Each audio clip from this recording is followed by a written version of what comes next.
Hello friends, देखिए हम लोग इलेक्ट्रोफिलिक सब्स्टिट्यूशन रिएक्शन देख लिए थे, मतलब एरोमेटिक इलेक्ट्रोफिलिक सब्स्टिट्यूशन रिएक्शन। अब हम लोग आगे बढ़ेंगे और न्यूक्लियोफिलिक सब्स्टिट्यूशन रिएक्शन देखेंगे। एरोमेटिक न्यूक्लियोफिलिक सब्स्टिट्यूशन रिएक्शन या फिर हेटेरोसाइक्लिक रिंग में एरोमेटिक न्यूक्लियोफिलिक सब्स्टिट्यूशन रिएक्शन। तो हेडिंग दीजिएगा, एरोमेटिक न्यूक्लियोफिलिक सब्स्टिट्यूशन रिएक्शन। ठीक, इसके बहुत सारे नाम होते हैं। इसको हम लोग ARSNAE भी बोलते हैं। ARSNAE,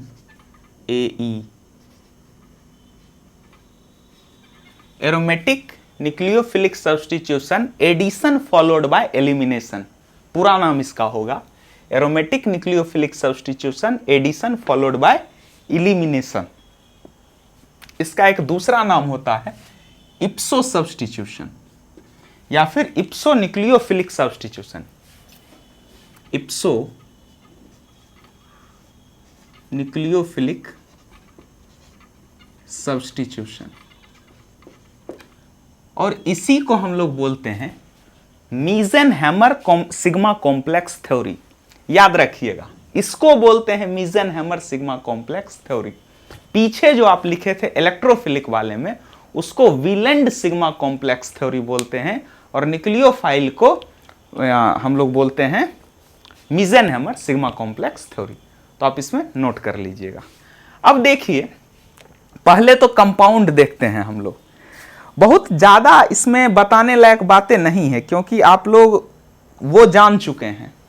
इलेक्ट्रोफिलिक सब्स्टिट्यूशन आप लोगों को पता चल चुका है।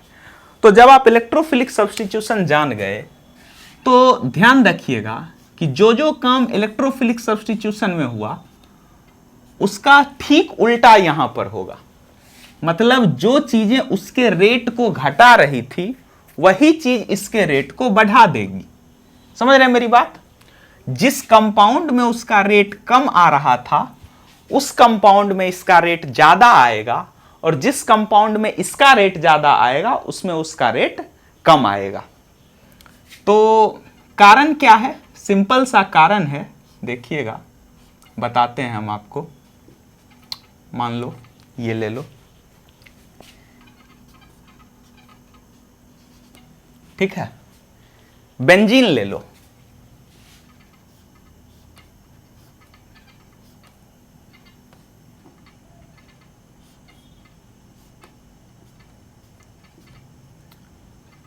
लिविंग ग्रुप लगा लो, ठीक है। क्या किए? बेंजीन ले लिए। अब क्या करो, पिरिडीन ले लो।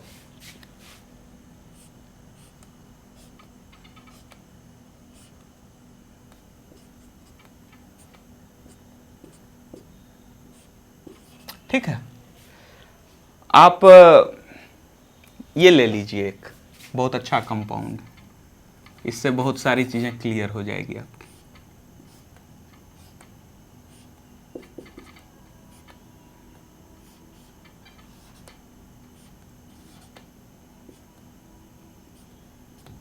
ठीक, सॉरी,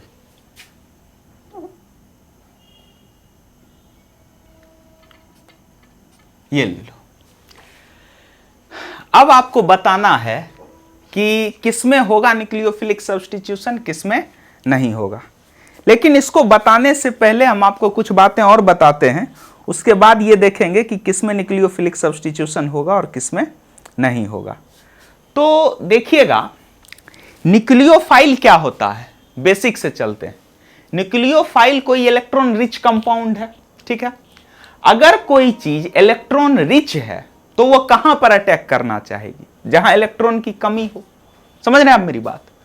तो सिंपल सी बात है कि हमको इलेक्ट्रॉन डेंसिटी में कमी ढूंढना है। कौन से जगह पे, कौन से पोजीशन पे इलेक्ट्रॉन डेंसिटी कम है, उस जगह पर रिएक्शन होगा। अगर कहीं पर इलेक्ट्रॉन डेंसिटी कम नहीं है, ज्यादा है, उस जगह पर नहीं होगा। तो सिंपली आपको पता है कि अगर कोई 5 मेंबर्ड एरोमेटिक रिंग है तो 5 मेंबर्ड एरोमेटिक रिंग के अंदर जो इलेक्ट्रॉन डेंसिटी की जब हम बात करते हैं तो उसमें 1.2 का ऑलमोस्ट इलेक्ट्रॉन डेंसिटी आता है, बिकॉज 5 एटम पर 6 इलेक्ट्रॉन है, तो पर एटम अगर आप इलेक्ट्रॉन काउंट करें तो 1.2 के आसपास आता है। कभी देगा क्या उस पे? आपको लगता है कि जहां पर 1.2 के आसपास इलेक्ट्रॉन डेंसिटी हो, इतना ज्यादा इलेक्ट्रॉनिकली डेंस हो, उस जगह पर क्या कोई न्यूक्लियोफाइल चाहेगा अटैक करने के लिए? और चाहने की बात तो छोड़ दीजिए, वो रिंग अपने ऊपर अटैक करने देगा क्या? कभी नहीं देगा। मतलब 5 मेंबर्ड रिंग के ऊपर तो होगा ही नहीं। देन आफ्टर हम चलते हैं 6 मेंबर्ड रिंग की तरफ। 6 मेंबर्ड रिंग में भी बेंजीन के ऊपर भी नहीं होता है। अगर आप बेंजीन पर भी कोई लिविंग ग्रुप लगा दिए ना, वहां पर भी नहीं होगा न्यूक्लियोफिलिक सब्स्टिट्यूशन, क्योंकि बहुत ज्यादा इलेक्ट्रॉन है, एक एक इलेक्ट्रॉन पर एटम पे है, नहीं होने देगा। नहीं होने देगा का मतलब यह नहीं है कि कभी नहीं होगा। अगर आप कुछ विशेष कंडीशन कर दें, ऑर्गेनिक में ऐसा कुछ नहीं है जो कभी नहीं हो सकता है, आपके ऊपर डिपेंड करता है, कुछ रिएजेंट वगैरह डाल के करवा सकते हैं, लेकिन वो जनरल रिएक्शन पैटर्न पे नहीं आएगा। बात ये है। तीसरा कंडीशन लेते हैं हम पिरिडीन का। पिरिडीन के कंडीशन में क्या है कि सब्स्टिट्यूटेड पिरिडीन अगर आप लें तो इस पे होगा, कारण नाइट्रोजन लगा हुआ है, और नाइट्रोजन क्या करेगा? इलेक्ट्रॉन डेंसिटी को सक कर लेता है, और अगर इलेक्ट्रॉन डेंसिटी को सक करेगा मतलब क्या होगा? रिंग इलेक्ट्रॉनिकली डेफिशिएंट हो जाएगा, और जैसे ही रिंग इलेक्ट्रॉनिकली डेफिशिएंट होगा, फटाक से न्यूक्लियोफाइल अटैक मार देगा। अब इसके केस को देखिए। इसमें अगर आप अटैक की बात करें तो इसमें 2 पोजीशन बन रहा है। एक पोजीशन तो आपका ये वाला है और दूसरा पोजीशन ये वाला है। तो इस वाले पोजीशन पर अटैक नहीं होगा और इस वाले पोजीशन पर होगा। इसमें अगर बात करें तो यहां पर होगा, इसमें अगर बात करें तो यहां नहीं होगा, इसमें भी यहां नहीं होगा। तो इस तरह से आप कर सकते हैं। इसको बताने का मेरा पर्पस क्या था? इसको बताने का मेरा पर्पस यह है कि nucleophilic substitution, it means aromatic nucleophilic substitution को जब हम डिटरमाइन करते हैं तो 2 चीजों का फर्क पड़ता है उसके ऊपर। एक तो आपको रिंग की इलेक्ट्रॉन डेंसिटी चेक करनी पड़ेगी, और दूसरा लिविंग ग्रुप का लिविंग टेंडेंसी चेक करना पड़ेगा। लेकिन जो सबसे पहला फैक्टर है इलेक्ट्रॉन डेंसिटी का फैक्टर, इसको हम सबसे पहले चेक करेंगे। एक बात बताओ, इलेक्ट्रॉन डेंसिटी है ये नहीं है रिंग में, तो तुम लिविंग ग्रुप लगा के ही क्या कर लोगे? मान लो बेंजीन के ऊपर इलेक्ट्रॉन बहुत ज्यादा है, फिर भी तुम लिविंग ग्रुप लगा दिए, तो क्या कोई अटैक कर देगा क्या? कभी नहीं करेगा। इट मींस जो हमारा सबसे फर्स्ट फैक्टर होगा वो हमेशा ही इलेक्ट्रॉन डेंसिटी होगा in the case of nucleophilic substitution reaction, और उसके बाद ही किसी दूसरे फैक्टर पे जाएंगे। अगर आप आरडीएस की भी बात करें तो आरडीएस भी आप तभी देखेंगे ना जबकि रिएक्शन प्रोसीड होगी। स्टेबिलिटी ऑफ कॉम्प्लेक्स पर तो आप तभी जाएंगे ना जबकि रिएक्शन प्रोसीड होगी, और रिएक्शन तब प्रोसीड होगी जब उसके पास इलेक्ट्रॉन की कमी होगी। ठीक है, आई थिंक आपको समझ आ गया होगा। अब देखिए, तो थोड़ा सा एक बात लिखिएगा, इसमें लिखिए aromatic nucleophilic substitution will normally follow 2 type of mechanism. Aromatic nucleophilic substitution will normally follow 2 type of mechanism. Aromatic SNAE और दूसरा एरोमेटिक SNEA। ठीक है, एडिशन फॉलोड बाय एलिमिनेशन जो कि यहां लिखे हैं, और दूसरा एलिमिनेशन फॉलोड बाय एडिशन। इसको एक और नाम दिया जाता है, this is called arene mechanism. Arene mechanism और बेंजाइन मैकेनिज्म। बेंजाइन मैकेनिज्म, समझ रहे हैं मेरी बात? या फिर आप इसको इप्सो न्यूक्लियोफिलिक सब्स्टिट्यूशन भी कहते हैं। एक्चुअली इप्सो कोई ऐसा वर्ड नहीं है। देखो, इप्सो का मतलब क्या है कि सब्स्टिट्यूशन जो हो रहा है वो उसी पोजीशन पे हो रहा है जहां पर कि लिविंग ग्रुप प्रेजेंट है, तो उसी को एक स्पेसिफिक नाम दे देते हैं, डेट इज कॉल्ड इप्सोन्यूक्लियोफिलिक सब्स्टिट्यूशन। ठीक है, तो ये बात हो गई। अब चलिए आगे बढ़ते हैं हम लोग, थोड़ा एक और चीज लिख लो पहले, तब आगे चलेंगे हम लोग। लिखो the rate of nucleophilic substitution, the rate of nucleophilic substitution, rate of nucleophilic substitution depend upon two factors in following order। सबसे पहला इलेक्ट्रॉन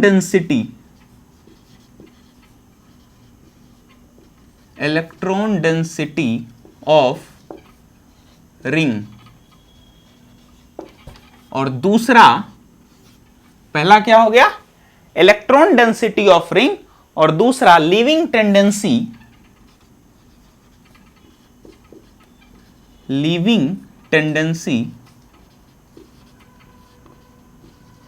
ऑफ लिविंग ग्रुप। ठीक है, इलेक्ट्रॉन डेंसिटी ऑफ रिंग और leaving tendency of leaving group. तो this rate is inversely proportional to electron density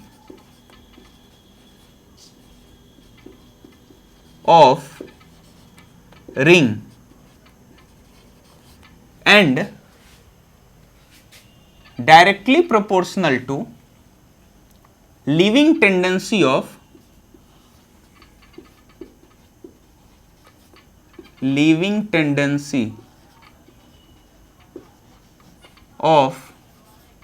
leaving group.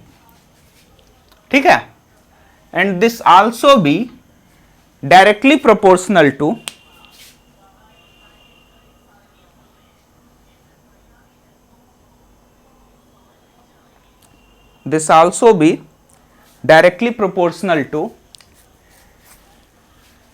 number of electron withdrawing type heteroatom। ठीक है, number of electron withdrawing type heteroatom. समझ रहे मेरी बात? इस बात को ध्यान में रखिएगा। ठीक है, और इसको लिख लीजिएगा लेस प्रिफरेबली यूज्ड।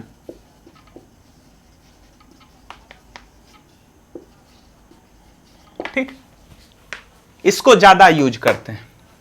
अब देखिए, जो आपका रेट होता है, चाहे आप मीज़ेनहैमर कॉम्प्लेक्स की बात कर लो, चाहे आप विलेंड कॉम्प्लेक्स की बात कर लो, दोनों ही केस में जो रेट है, this rate is proportional to stability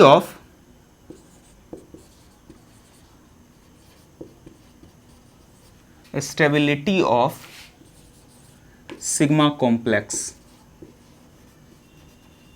ठीक, चाहे अब ये रेट किसका हो सकता है, आइदर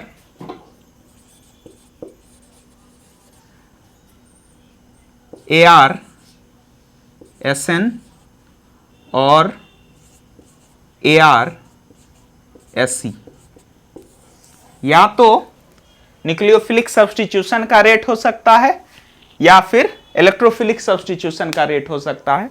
दोनों ही कंडीशन में क्या होगा, स्टेबिलिटी ऑफ सिग्मा कॉम्प्लेक्स के प्रोपोर्शनल होगा। बस अंतर यही होगा कि एक में आपका कैटायन होगा और दूसरे में क्या होगा, एनायन होगा। ध्यान रखिएगा इस बात को। अब देखिए, इसी में जब हम आगे बढ़ते हैं तो मैकेनिज्म देखिए जरा सा, इसका बताते हैं हम आपको। एज इट इज वैसा ही मैकेनिज्म है जैसा उसका था, बस वहां पर पॉजिटिव चार्ज आता था और यहां पर नेगेटिव चार्ज आएगा। कैसे आएगा बताते हैं हम आपको। देखो, क्या है कि कंपाउंड दे रखा है आपको, मान लो ये दे रखा है, या पूरा रब ही कर देते हैं, फिर देखो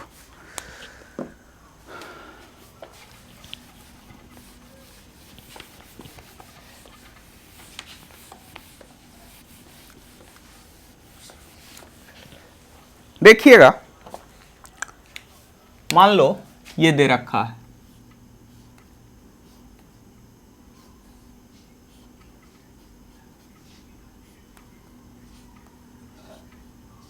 ठीक है, और इस पे 2 क्लोरीन लगा रखा है, ठीक है, और इस पे जो आपको दे रखा है MeOH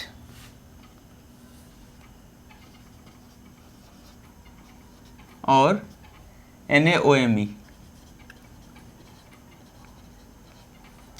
मतलब सिंपल समझो ना कि इससे आपको OMe जो है लगाना है, OMe लगाना है। तो स्टेप फर्स्ट लिखिएगा, इसमें आप प्रॉपर मैकेनिज्म करके बताते हैं हम आपको। स्टेप फर्स्ट लिखिएगा, लिखिए इसमें addition of nucleophile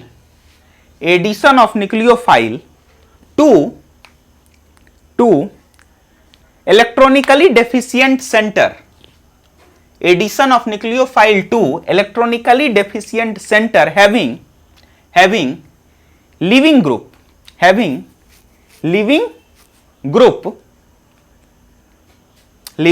group bracket में लिख लो सिग्मा कॉम्प्लेक्स फॉर्मेशन। अब देखो, अगर आप इसको ध्यान से देखिए, ये जो आपका है, इसको अगर आप ध्यान से देखिएगा तो क्या है इसमें कि 2 पोजीशन दे रखा है, एक तो आपको यहां दे रखा है 3 नंबर पे लिविंग ग्रुप, और एक आपको 2 नंबर पे लिविंग ग्रुप दे रखा है। तो पहले कोशिश करो कि 3 नंबर पे लगाओ, OMe Cl and here also, और यहां पर नेगेटिव चार्ज, ठीक है, ये इधर आ गया। OMe अगर इधर लगेगा तो ये अपना मूव होके इधर पहुंच गया, ठीक है, देख रहे हो कहां पर लगाए हैं, C3 कॉम्प्लेक्स, अल्फा या सिग्मा C3 कॉम्प्लेक्स, ठीक है। अब देखो दूसरा कंडीशन लगाओ, दूसरे में क्या है कि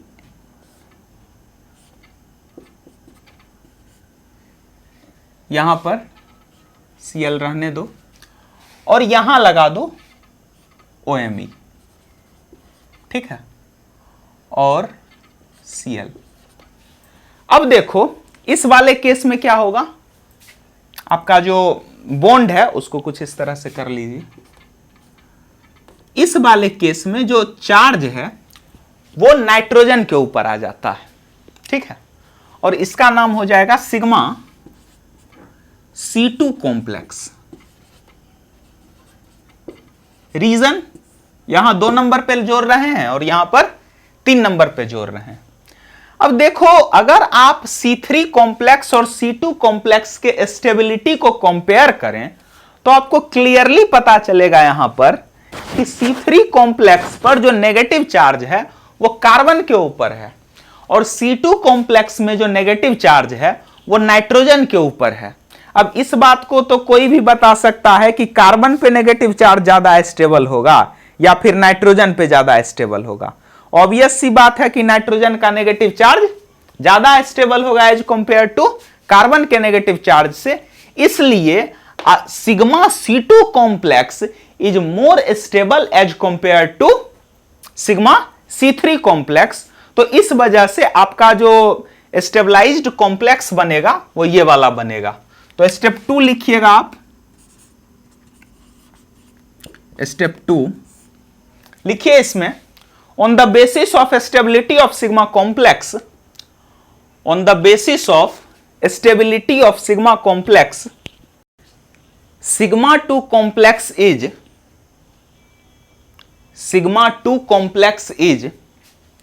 more stable than sigma 3 complex due to stability of anion by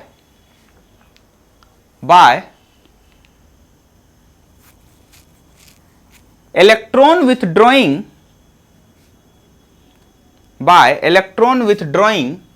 nature of nitrogen. अब देखो कॉम्प्लेक्स फॉर्मेशन कर लो जरा सा, ठीक है। OMe Cl, ठीक है, और यहां भी लगा लो Cl, और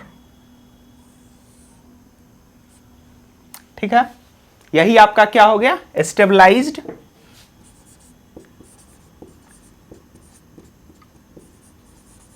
सिग्मा कॉम्प्लेक्स, ठीक, स्टेबलाइज्ड सिग्मा कॉम्प्लेक्स। स्टेप 3 पे आओ,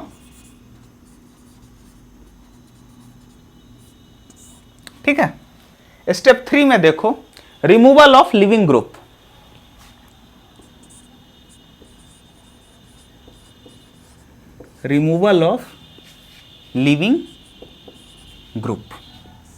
ठीक है।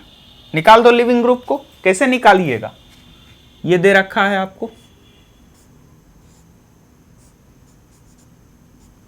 ठीक है, लगा दो इस पे,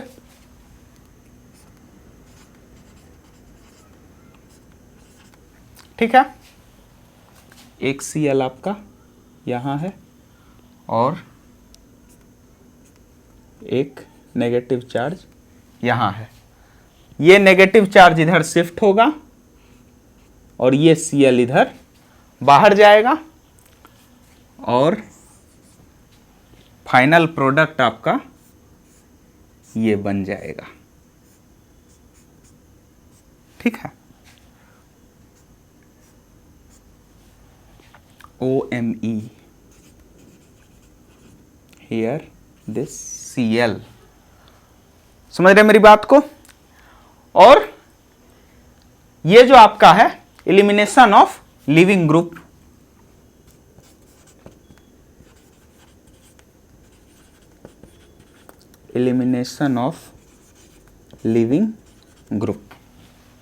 और C2 न्यूक्लियोफिलिक सब्स्टिट्यूशन प्रोडक्ट,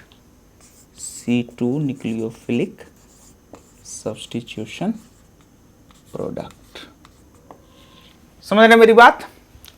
तो ये हम लोग बात कर लिए किसकी, मैकेनिज्म की, कि कैसे आपका कंप्लीट ये होगा, ठीक है। तो इसको आप लोग नोट कर लीजिए और फिर हम लोग आगे देखेंगे पिरिडीन का केस, कि पिरिडीन में कैसे हम लोग देखते हैं न्यूक्लियोफिलिक सब्स्टिट्यूशन रिएक्शन को। नोट कर लो इसको।